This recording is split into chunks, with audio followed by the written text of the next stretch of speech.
Hello students, मैं अंजलि पयाल स्वागत करती हूँ आपका आईसीटी वर्चुअल क्लासरूम देहरादून से। कैसे हैं आप सब लोग? उम्मीद करती हूँ आप सब लोग अच्छे होंगे और अपनी लाइफ में बहुत बेहतर कुछ कर रहे होंगे। आज हम बात कर रहे हैं क्लास 12th की केमिस्ट्री की, और जैसा कि 7th चैप्टर चल रहा है द पी ब्लॉक एलिमेंट्स और पी ब्लॉक के तत्वों में हमने बहुत सारे टॉपिक्स पहले पढ़ लिए हैं, सारे वर्गों की बात हो गई है। लास्ट सेशन में हमने ऑक्सो एसिड्स के बारे में पढ़ा था और हेलोजन के बारे में पढ़ा था कि हेलोजन का जो कंपाउंड हाइड्रोजन क्लोराइड जिसे हम कहते हैं उसके बारे में पढ़ा था। ठीक है, अभी आज के सेशन में इंटर हेलोजन कंपाउंड्स को लेंगे और साथ ही साथ वर्ग 18 की बात करेंगे जो कि अंतिम वर्ग है आपके पी ब्लॉक का। ओके, तो आइए चलते हैं स्मार्ट बोर्ड की ओर। तो बच्चों, हमने हाइड्रोजन क्लोराइड के बारे में पढ़ा था, इसके प्रिपरेशन, प्रॉपर्टीज, यूजेस देखे थे। देन हम ऑक्सो एसिड ऑफ हेलोजन पे आए थे और आज के सेशन में बात करेंगे इंटर हेलोजन कंपाउंड यानी कि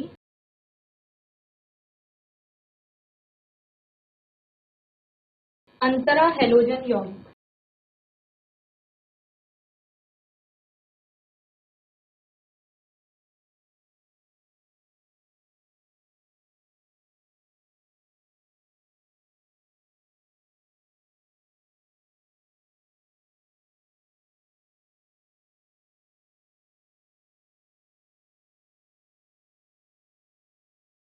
अंतरा हेलोजन यौगिक आपके कौन से हैं? जब तो भिन्न भिन्न हेलोजन यानी दो प्रकार के हेलोजन होंगे और वो हेलोजन आपस में जुड़कर क्या बनाएंगे, एक यौगिक बनाएंगे, तो उनको अंतरा हेलोजन यौगिक कहा जाएगा। Okay, inter halogen compounds are compound formed when halogen group elements react with each other, यानी कि हेलोजन ग्रुप 17 के ही तत्वों के परमाणु आपस में जुड़ेंगे और जुड़ करके यौगिकों का क्या करेंगे, निर्माण करेंगे।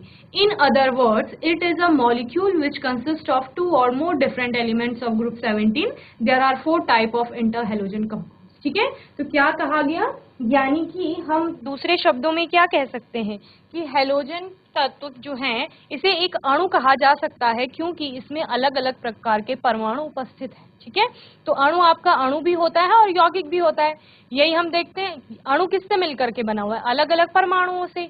यौगिक भी किससे मिलकर के बना हुआ है, अलग अलग परमाणुओं से मिलकर के बना हुआ है। ठीक है ना, लेकिन अणु आपका कभी कभी क्या होता है कि सेम टाइप ऑफ एटम्स भी उसमें होते हैं, यानी एक समान परमाणुओं से मिलकर भी अणु बनता है, जबकि यौगिक में आप क्या देखते हैं, अलग अलग प्रकार के तत्वों के परमाणु देखते हैं।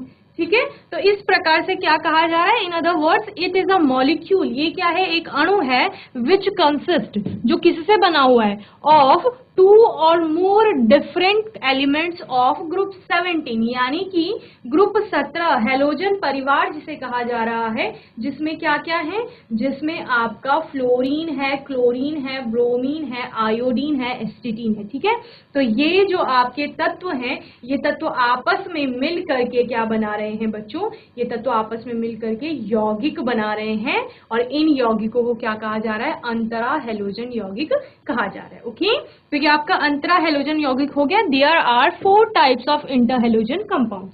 इंटर हेलोजन कंपाउंड्स के कितने प्रकार हैं, यहाँ पर 4 प्रकार हैं, और 4 प्रकार में पहला है डाई एटॉमिक इंटर हेलोजन, जो कि AX जिनको कहा जाएगा, डाई एटॉमिक यानी कि द्विपरमाणुक अंतरा हेलोजन यौगिक। ठीक है, दूसरा है tetra atomic halogen inter halogen. ठीक है, टेट्रा एटॉमिक यानी चतुष्परमाणुक अंतरा हेलोजन। ठीक है, और तीसरा है हेक्सा एटॉमिक यानी षष्ठ, 6, अब आपके क्या हो जाएंगे, 6 परमाणु यहाँ पर होंगे। ठीक है, inter halogen and octo atomic, octa atomic. ठीक है, ऑक्ट एटॉमिक बोलेंगे या octa atomic. Okay, inter halogen compound, तो ये 4 प्रकार के हो गए, AX, AX3, AX5, AX7। तो आप यहाँ पे डाई एटॉमिक का मतलब क्या है कि 2 एटम है, तो एक A का है और दूसरा X का है, तो 2 एटम हो गए। AX3 में हमने क्या बोला, टेट्रा एटॉमिक, तो 4 एटम हो गए, एक एटम A का है और 3 एटम किसके आ रहे हैं, X के। टोटल कितने हुए, 4 एटम हो गए, यहाँ पर 2 एटम है। ठीक है, AX5 में आपको क्या देखने को मिल रहा है, A आपका एक एटम है और X के कितने हैं, 5, तो ये हो गए टोटल 6, तो यानी hexa atomic. Okay, and last है आपका ऑक्टा एटॉमिक। ऑक्टा क्या कहता है? 8। तो ये AX7 7 एटम आपके X के हैं और एक है आपका A का, तो टोटल कितने हो गए? 8। तो इस तरीके से परमाणुओं की संख्या के आधार पर कि कितने परमाणु वहां पर हैं, पहले में आपको 2 दिखा, दूसरे में आपको 4 दिखे, तीसरे में आपको 6 दिखे और लास्ट में आपको कितने दिखे? 8। ठीक है, चलिए।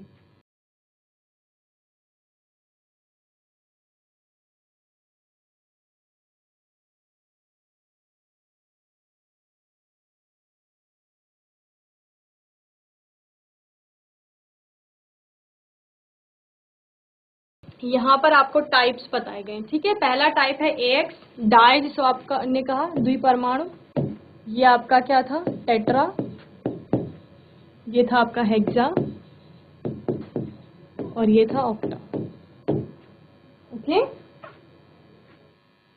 तो आपको डायटॉमिक पे कौन कौन से दिख रहे हैं? CLF दिख रहा है, इसके अलावा BRF दिख रहा है, BRCL दिख रहा है, ICL दिख रहा है, IBR दिख रहा है। तो इन सब में कितने? 2-2 एटम है सब में। ठीक है, इसीलिए इनको क्या कहा गया?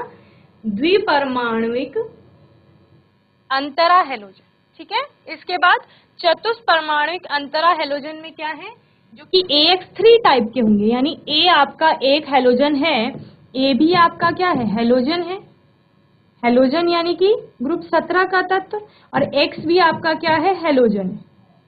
इसीलिए इनको क्या कहा गया? अंतरा हेलोजन कहा गया। ठीक है ना?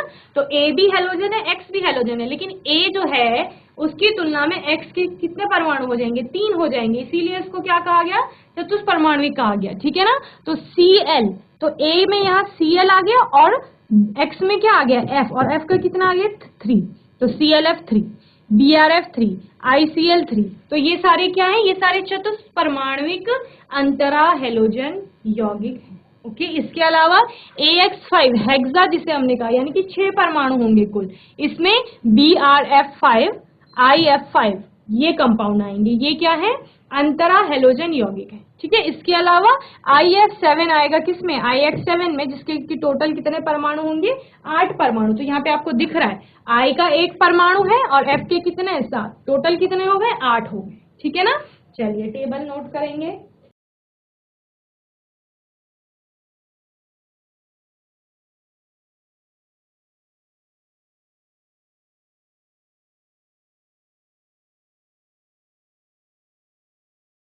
चलिए, preparation of inter halogen compound. Preparation यानी कि बनाया कैसे जाएगा। ठीक है, यानी कि अंतर हेलोजन कंपाउंड का विरचन। ठीक है, these molecule are formed due to the direct combination or by the action of a group 17 elements with a lower interhalogen compound under specific conditions. For example, at 437 Kelvin, chlorine react with fluorine of equal volume to form CLF. This method is widely used in the production of group 17 fluorides. Okay? तो क्या बन रहा है बच्चों? क्या कहा जा रहा है कि प्रिपरेशन यानी कि बनाना, और बन कैसे रहे? These molecule are formed due to the direct combination. Direct combination हो रहा है, सीधे जाकर के संयोग कर रहे हैं, और बाय द एक्शन ऑफ, और दूसरा या तो सीधे आपस में दोनों परमाणु जुड़ रहे हैं अलग अलग तत्वों के, या फिर क्या होगा? ग्रुप 17 के जो तत्व हैं वो लोअर, जो निम्न स्तर के क्या होंगे? इंटर हेलोजन कंपाउंड होंगे, उनके साथ जुड़ेंगे और उनके साथ जुड़ करके अंडर स्पेसिफिक कंडीशन, यानी कि कुछ तो स्पेशल कंडीशंस होंगी, परिस्थितियां होंगी जिनमें ये अभिक्रिया संपन्न होगी, और अभिक्रिया संपन्न होने के बाद क्या बनेंगे? आपके इंटर हेलोजन कंपाउंड्स, यानी कि अंतरा हेलोजन यौगिक बनेंगे। This method is widely used in the production of group 17 fluoride. ये विधि ज्यादातर फ्लोराइड का निर्माण करने के लिए बनती है। ठीक है, तो यहाँ पर आपने देखा Cl2 ने F2 के साथ रिएक्ट किया, 2ClF बना, और ClF एक क्या है? आपका अंतरा हेलोजन यौगिक है। ठीक है, वहीं पर टेम्परेचर कितना लिया गया था? 437 के। ठीक है, 437 के।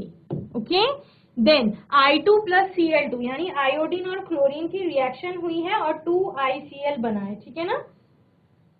ये कब था? ये सम आयतन, सेम वॉल्यूम, यहाँ पर क्या बोला गया है? इक्वल वॉल्यूम बोला गया है। तो सम आयतन में ये अभिक्रिया हुई है जब दोनों ही समान आयतन के लिए गए। कौन कौन? आपका क्लोरीन भी और फ्लोरीन भी, उनका वॉल्यूम एक समान रखा गया, एक समान मात्रा में दोनों को मिलाया गया है, ठीक है। तब आपका 437 केल्विन टेम्परेचर रखा गया। वहीं पर I2Cl2 की बात की जाए तो ये सममोलर अभिक्रिया होती है, यानी कि यहाँ पर आपका उनका मोल समान होगा। सममोलर अभिक्रिया में क्या किया गया, इनकी अभिक्रिया कराई गई और 2ICl बना है, ठीक है।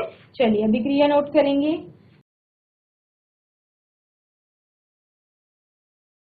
आप क्या लिखेंगे? These molecular form due to the direct combination, यानी कि अंतर हैलोजन यौगिक सीधे संयोग द्वारा।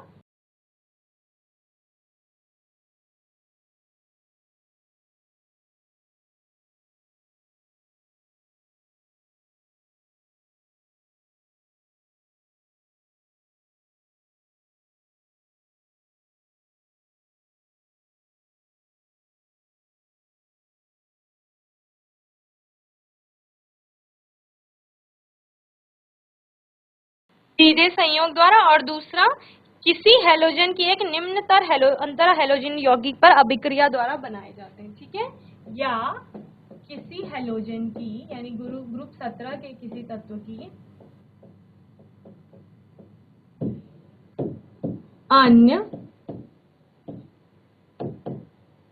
निम्नतर अंतरा हैलोजन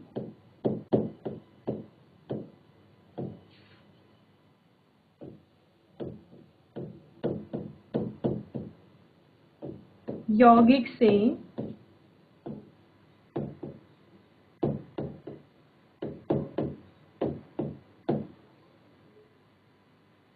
अभिक्रिया द्वारा बनते हैं, okay.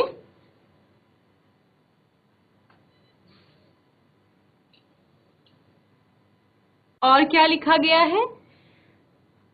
Under depend on specific condition, यानी कि जो निर्मित उत्पाद होता है वो विशिष्ट परिस्थितियों पर ही निर्भर करता है, ठीक है ना। निर्मित उत्पाद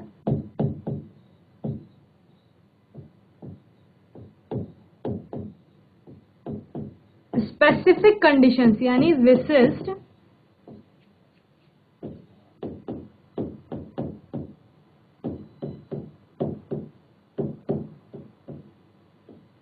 परिस्थितियों पर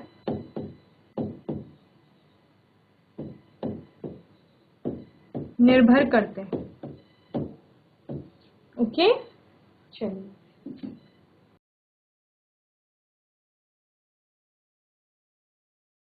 नोट करेंगे बच्चों।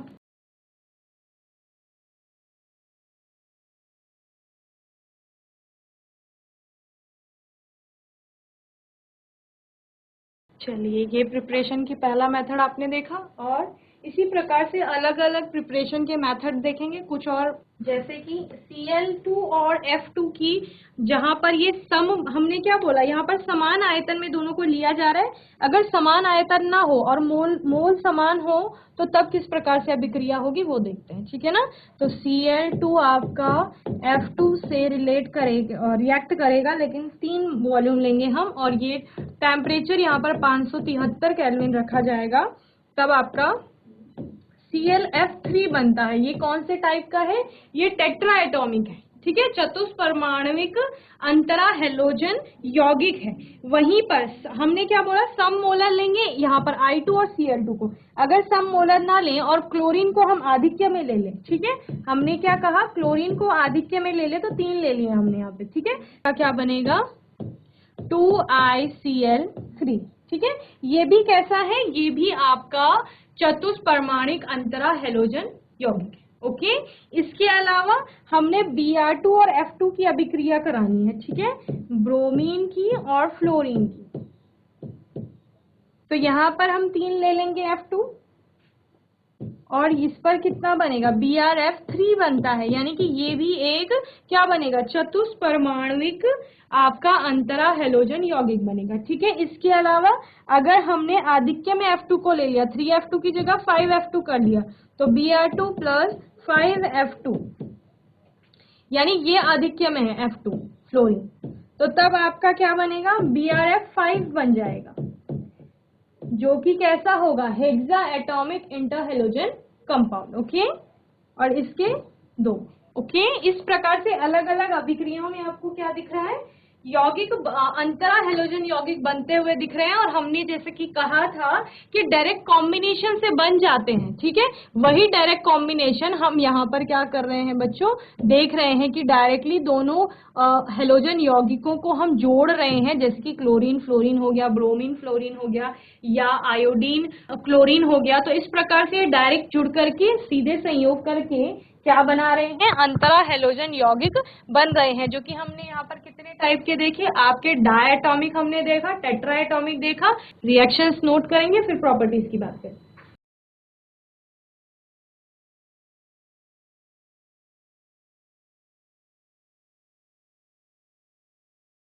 चलिए, प्रॉपर्टीज यानी कि गुण, properties of inter halogen compound, अंतरा हेलोजन यौगिकों के गुणधर्म। तो these molecule are covalent and diamagnetic in nature. कैसे होते हैं, कोवेलेंट होते हैं यानी सहसंयोजी होते हैं, और कैसे कहा है, डायमैग्नेटिक इन नेचर यानी प्रतिचुंबकीय होते हैं। ठीक है, ये अणु सहसंयोजी यानी कि सहसंयोजी बंधों द्वारा जुड़े होंगे। ठीक है, सहसंयोजी व कैसे होंगे, प्रतिचुंबकीय प्रकृति के होते हैं।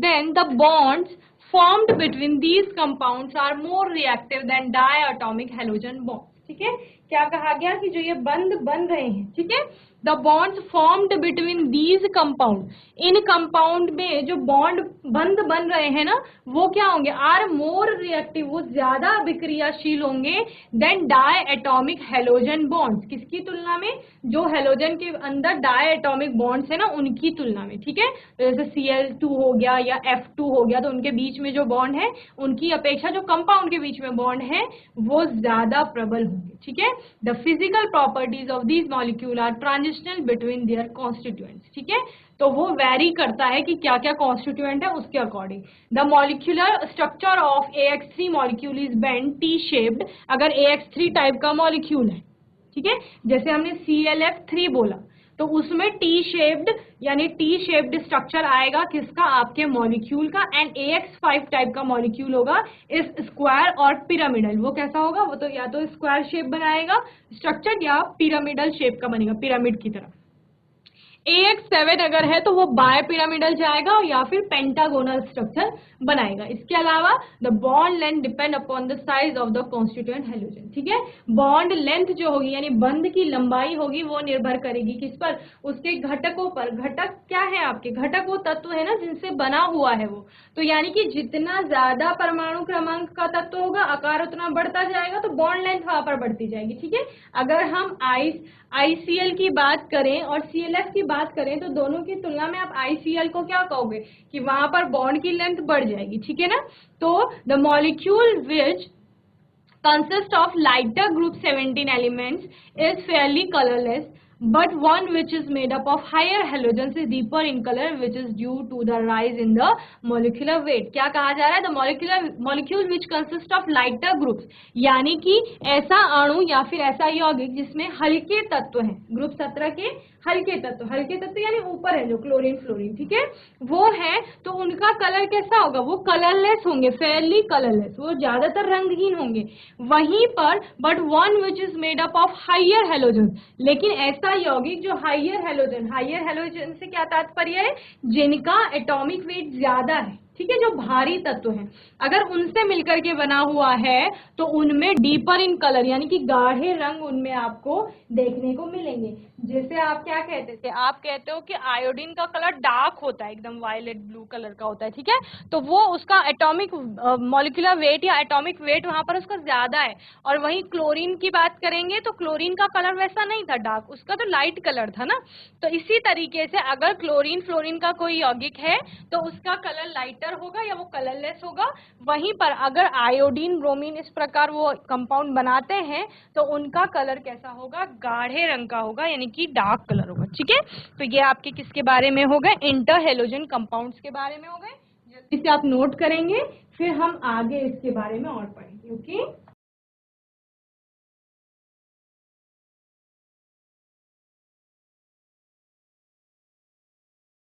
चलिए, uses of inter halogen compounds, यानी कि उपयोग क्या है इनके। उपयोग क्या है, these are used as non aqueous solvent, किसकी भांति उपयोग में आते हैं, नॉन एक्वस सॉल्वेंट की तरह उपयोग में इनको लिया जाता है। ठीक है, यानी अजलीय विलायकों की तरह, जिसमें यानी जल नहीं है। एक्वस सॉल्वेंट क्या होता है, जिसमें जल प्रेजेंट रहता है, तो अजलीय विलायकों के रूप में इनका प्रयोग होता है। और इसके अलावा they are used as a catalyst in a few reaction, किसकी भांति, उत्प्रेरक की भांति। कुछ अभिक्रियाओं में ये उत्प्रेरण का काम करते हैं, यानी उत्प्रेरक की भांति उपयोग में आते हैं।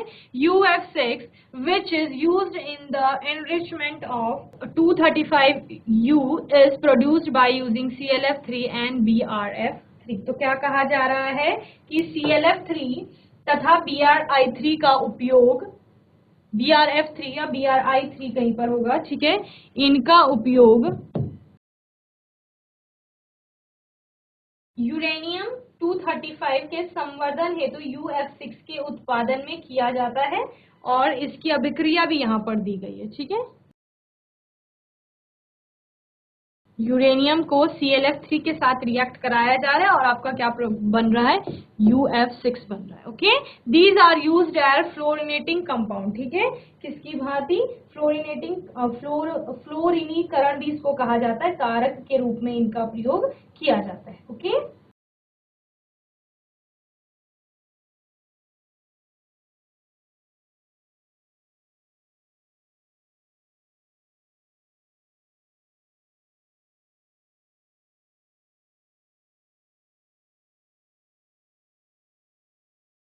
तो बच्चों यहाँ पर हमने एक पॉइंट पढ़ा था, the bond formed between these compounds are more reactive than diatomic halogen bond. ठीक है, तो यानी कि जो डाई एटॉमिक हेलोजन बॉन्ड होगा वो ज्यादा स्ट्रांग होगा, यानी कि आई आई के बीच में जो बॉन्ड होगा या सीएल सीएल के बीच में जो बॉन्ड होगा, ये बॉन्ड क्या होगा, ज्यादा मजबूत होगा। अगर इसकी तुलना मैं किसी और से करूं, अगर मैं आईसीएल से इसकी तुलना करूं, ये कैसा है, ये डाई एटॉमिक मॉलिक्यूल है हेलोजन के।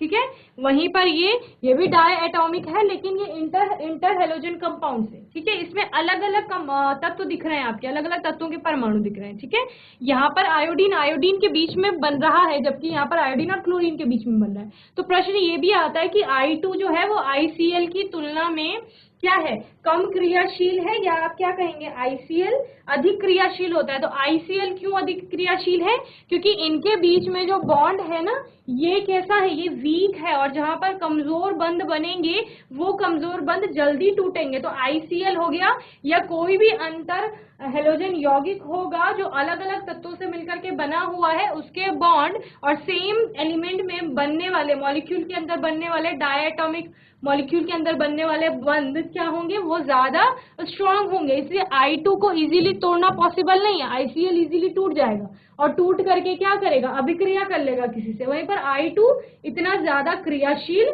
नहीं होगा। ठीक है ना, तो इस प्रकार का प्रश्न भी पूछ सकते हैं। अब बात करते हैं ग्रुप 18 के एलिमेंट्स की। ठीक है, और ग्रुप 18 यानी कि जिसको आप जीरो ग्रुप भी कहते हैं, ठीक है, या अक्रिय तत्वों का समूह कहते हैं, निष्क्रिय तत्वों का, निष्क्रिय गैसों का, अक्रिय गैसों का समूह। ठीक है, ग्रुप 18 कंसिस्ट ऑफ 6 एलिमेंट्स। कितने तत्व हैं इसमें, 6 तत्व हैं, जो कि क्या है, हीलियम है आपका, नियॉन है, आर्गन है, क्रिप्टन है, जिनन है। ठीक है, क्या क्या तत्व हैं बच्चे इसमें, हीलियम,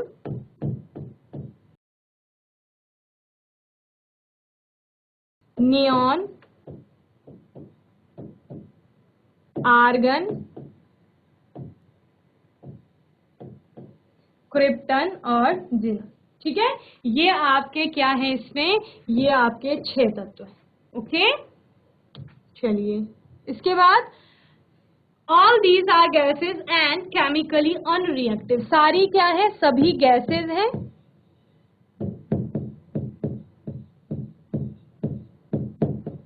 और कैसी हैं, निष्क्रिय है बच्चे। निष्क्रिय से मतलब क्या है, किसी से भी अभिक्रिया नहीं कर रही है, और अभिक्रिया ना करने का कारण क्या है, क्योंकि इनके पास अपना अष्टक पूरा रहता है, यानी बाह्यतम कोश में इनके 8 इलेक्ट्रॉन क्या रहते हैं, भरे हुए रहते हैं, ठीक है। They form very few compounds, क्या करते हैं, बहुत कम मात्रा में यौगिकों का निर्माण करते हैं या उत्पादन करते हैं। Because of this they are termed noble gases, इसी वजह से इनको क्या कहा जाता है, नोबल गैसेस भी कहा जाता है या अक्रिय गैसें कहा जाता है। तो अक्रिय गैसें कहे जाने का कारण क्या है, क्योंकि ये अभिक्रिया नहीं कर रही हैं, अक्रिय यानी क्रियाशील नहीं है, अभिक्रिया नहीं कर रही हैं किसी से भी, अभिक्रिया नहीं करेंगी तो प्रोडक्ट्स नहीं बनाएंगी, इसीलिए क्या कहा जा रहा है, they form very few compounds, बहुत कम यौगिक बना रहे हैं किसी से जुड़ करके, ठीक है। तो इन तत्वों के आपको ज्यादातर कंपाउंड्स नहीं मिलेंगे, ठीक है, बहुत ज्यादा मात्रा में, बहुत कम मात्रा में आपको इनके यौगिक देखने को मिलेंगे। चलिए नोट करेंगे, वर्ग 18 के तत्व, वर्ग 18 के अंतर्गत 6 तत्व आते हैं आपके, helium, neon, argon, krypton, xenon, and ये सभी गैसेस हैं और रासायनिक रूप से कैसी हैं, निष्क्रिय है, ठीक है। ये बहुत कम संख्या में यौगिक बनाते हैं, इसीलिए इनको क्या कहा जाता है, अक्रिय गैसें भी कहा जाता है, ठीक है ना।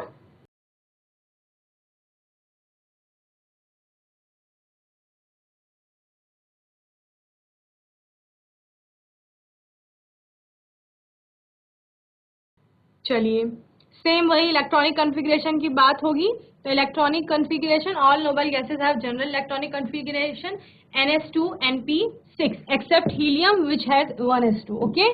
तो सिर्फ हीलियम में, क्योंकि उसमें 2 ही इलेक्ट्रॉन है तो वो 1s2 में आ जाते हैं। इसके अलावा बाकी सारे तत्वों के बाह्यतम कोश के लिए क्या होगा, आपका NS2 NP6 टाइप का क्या होगा, इलेक्ट्रॉनिक कॉन्फ़िगरेशन होगा।